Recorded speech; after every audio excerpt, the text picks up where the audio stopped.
I remember things would change with it, you know.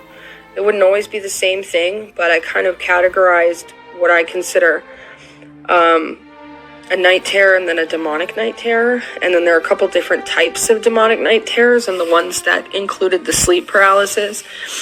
My first memory of that was in the Streeter, Illinois house. So this is where, you know, I went to St. Stephen's Catholic School, where the first grade Catholic nun, Sister Mary Magdalene, systematically molested my entire class the entire school year. And I have a video about that in the beginning of my channel. And I'm going to go into more on that throughout. My first memory, the first time that I remember experiencing it, I remember getting sucked into it. And one of the things that would always go along with it was feeling a huge weight all over on top of my body, pushing me into the bed. And I wouldn't be able to breathe. And lots of times it would be different, but eventually would escalate to physical pain and feeling claws dig into me and hearing growls of like a lion or a panther on top of me. I could literally feel the warm breath of this animal on me, digging its teeth or claws into me, and I can't breathe. Like, I dealt with that from my very first memory at 5. I stopped having them instantaneously after that day where I was liberated from all the demonic stuff. So that was 30 years, well, 25 at least of my entire life that I dealt with that. And it's, I would say, hands down the worst, yeah. I think that was the worst thing for me anyway, as far as what it was like to experience it and the PTSD from it and all that. The first one I had, I was taken into this, it was the Garden of Eden, but it wasn't the real Garden of Eden. It was like a twisted version of it. It was dark. And I'm like 5 years old, and it's like I'm behind these bushes or something, where I'm like looking through the leaves and I can see Adam and Eve in the dark. And I know, even at 5, I'm taken into this other dimension, and I can see that that's what it is. This isn't like a nightmare. This isn't like a night terror. And then I remember basically what went down was Adam raped Eve. And it just turned into this very violent, gory, pornographic scene, basically, in this ulterior, twisted version that, the demonic was showing me and having me experience when I was 5 years old. And I couldn't breathe the whole time. Every single time I went into one of those, because the terror would change, the vision, like what I saw or what was happening would change, but I would always be suffocated during it. And I would always snap out of it the moment I thought I was going to die, just gasping for air. I hated sleeping for this reason. I would stay up as long as I could. My whole life, I would try not to sleep, and I would fight sleep because of this. Because I didn't want to go to these places. I didn't want to get sucked into these. And it would just get worse and worse. The longest I went without any sleep, that I refused to sleep, it was during a time when I was undergoing, during the 4 years of the Arlington Diocese exorcism process. The longest I went without sleeping was 11 days in a row. Like, not a single nap, not a 5-minute nap, nothing. 11 days. Yes, I know, on a natural level, that's not possible. Like, a person, that doesn't happen. You don't just live through that or, not have other issues or things. But that's my point. Things happen when you're dealing with this extreme of demonic forces that aren't natural. So, there are plenty of people who can attest to the fact that this is true. Having a migraine for 12 days in a row isn't normal either, but that would happen to me. So I had those my whole life, and for whatever reason, they came up at this specific time that we were talking. I think he was asking me certain things, and I had told him, like, my sleep paralysis terrors were getting a lot worse. And basically what I realized was happening later, because like I said, when I was little, like, you don't know what's happening. All the people who are molesting you, you don't know that that's what it is. It was the same thing with the sleep paralysis. I didn't know that what was happening was a demonic thing making me experience being raped. Until I got older, I realized that's what it was. But essentially, these things would happen. I wouldn't be able to move. My mind would be completely awake, and I would experience being raped and suffocated until I was released from it. And it was absolute torture all those years. I just remember right now all of a sudden being like, well, I'd like to take you down in the chapel and pray with you specifically about this. And he had never asked this before. He'd never done this before. And I didn't know this at the time, but the woman that he in that same town that he actually hired at HLI and was doing all this other stuff, the one that ended up in a romantic relationship with him, that he was abusing. He had already been doing that to her for a year at this point, and I didn't even know she existed. So he asked me to go back down into the chapel with him, and so I did. There was no recliner in there yet at that point. We walked in, not through the back, where like people who show up there for mass will walk through the back doors. You know, there's like that St. Michael stained glass window and stuff. We came through the side. It was if you're walking into HLI through the front double glass doors, it would be on the left, the side where like when they're saying Catholic mass, like usually the altar boys and the priest would come through that side because the sacristy was right across the hall from it. And he took me in through the left side of the door and had me sit down in the front pew on the left side there. And he just asked me to sit there and that he would just do the prayers or whatever, that all I had to do was sit there. And I remember him having the purple stole. I remember him having a book. It was like a black leather one. I don't remember if it said anything on it or what it said.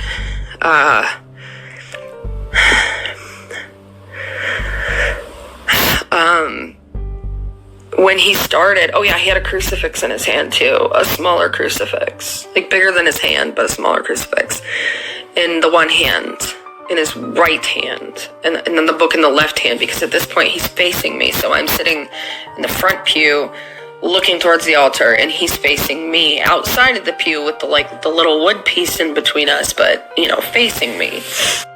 I'm sitting down, he's standing up, and he starts these prayers, and they're in Latin, so I didn't really know what he was saying. The first thing that I remember understanding that he said was demon of rape, and in that moment he placed this crucifix he had in his hand on my head and did this, and that was the first moment where I experienced a completely involuntary demonic physical manifestation reaction.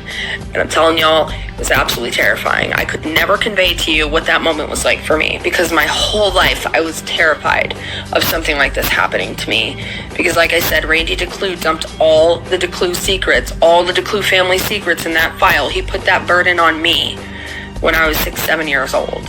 He put that burden on me, and I watched what happened with my older brother and sister and all this other stuff, and with the night terrors and the sleep paralysis. I was petrified, absolutely petrified of something like this ever happening to me. And I didn't expect this to happen that night. So I invoked this demon of rape, and it was my nose.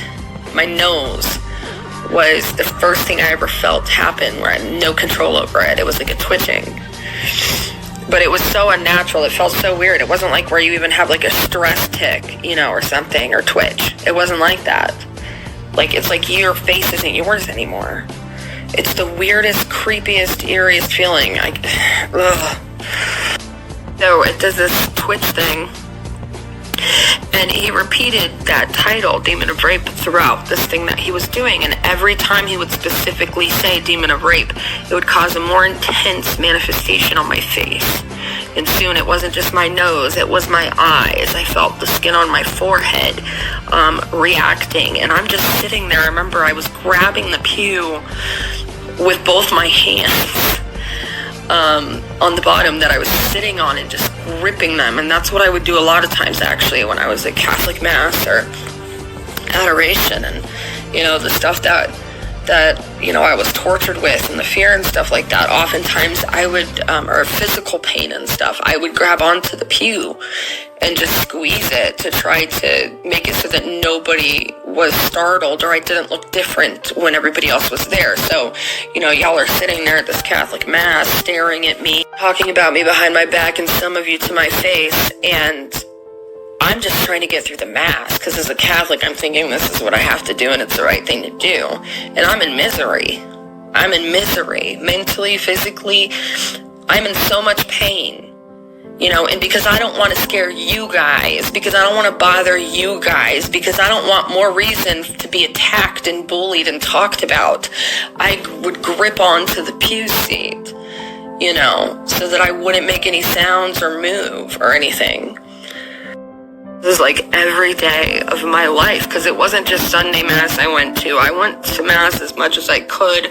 I was always in the Adoration Chapel. I would spend all night in the Adoration Chapel, like overnight. I would just be there for 12 hours and stuff, you know.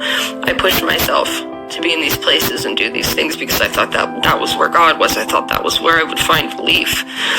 And it was miserable, and I made myself do it anyway, and, you know, y'all didn't make it any easier. I'm just going to say it that way. Those of you, you know who you are. You had no problem using my name and defaming my character, not even knowing me, and costing me the one friend that I had in a time when I really needed a friend. But I'm not going to use your name, because I'm bigger than that. It's not who I am. It's not the way I roll. It's not what I do. Anybody's identity I expose it is because they're an abuser or somebody who protected an abuser. So did you take from me the one friend that I had in the time that I really needed one? That was outside of the Catholic Church, that didn't have to even be affected or know about any of this? Did you do that? Yes. But you're not a rapist, you're not a molester, you're not an abuser. It was a really, really shitty, low thing to do. But no, I'm not going to reveal your identity, but you do know who you are. All of you know who you are. All of you that ever talked about me and the judgments you made and the gossip you spread, you know who you are. I don't know how long it went on. It seemed like a long time, and again, it was dark. I remember it being dark in the chapel, like you didn't turn any of the lights on, which was weird, because all the other times I feel like he put the lights on. But this specific time, whenever he was done, that's when I remember him giving me the spiel. What he said to me after that happened, because I didn't know what to say. I was just like, what was that? That was scary. I mean, like, I knew, but I didn't know what to say, and I was waiting for what he was going to say. And he rolled up his stole in his hand and put the book down and the crucifix down. And he looked at me and he said, look, Danielle, it's going to be okay. This is clearly a demonic possession. And I'm going to help you. He said, I already know that nobody else is going to help you. He said, this diocese you're in is not going to help you. The bishop is not going to help you. Nobody else is going to help you. He said, I'm the only person that is going to help you with this. If you want to be free of this demonic possession, you have to trust me, and you have to do what I say.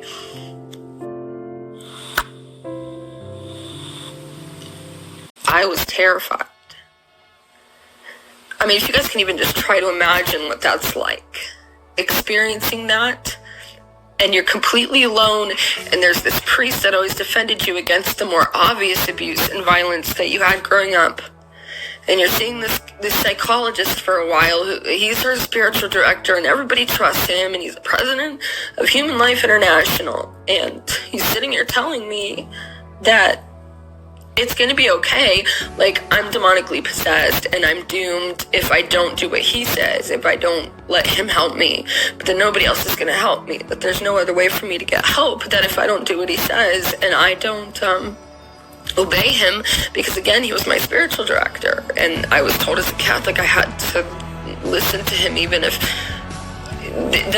it turned out that he was doing something wrong. The main thing that I remember him making clear that night was that I was going to die with these demons trapped in me. I was completely terrorized, and that nobody could help me but him, and that this was God's plan, because, you know, it all made sense now. That's why, you know, he was brought into my life, and that God wanted him to free me. And he said to me, he said, I'm going to write the bishop, but I already have his permission to work with your family from before. You know, like I was saying, guys, when he was doing with James LeBar, both incarnated in West Palm Beach, Florida, years before with my older siblings, you know, he said that permission extended to now, and that he could continue doing what he was doing with me, even though that was years ago, and that he was going to be writing the bishop, but he did assure me that nobody else was going to help me but him, and that this is what I needed to do, and he was my spiritual director, and it was the right thing. And